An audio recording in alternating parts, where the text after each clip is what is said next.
पर कहना चाहता हूँ कि आपके $38.5 अरब के बगैर पाकिस्तान की मईशत का पहिया आगे नहीं बढ़ सकता, लेकिन ये आप इंशाल्लाह बढ़ाते जाएंगे। हमें कर्जों से निजात हासिल करनी है, हमें अपने पांव पे खड़ा होना है।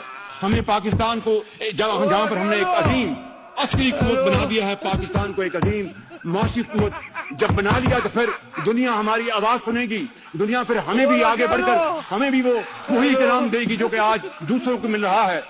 तो रुको जरा, सब्र करो, बोला धक्का मुक्की नहीं करने का, आराम से लेने का। हाँ, पाकिस्तान पर कर्जों का बोझ खतरनाक हद तक बढ़ गया। हर पाकिस्तानी 3,18,252 रुपए का मकरूज हो गया। Economic policy and business development ने रिपोर्ट जारी कर दी। रिपोर्ट में बताया गया 10 साल कबल पाकिस्तान का हर शहरी 90,047 रुपए का मकरूज था। 10 साल में हर शहरी पर कर्ज में 3 गुना से ज्यादा इजाफा हुआ। पाकिस्तान पर कर्ज के बोझ में सालाना औसतन 13% इजाफा हो रहा है।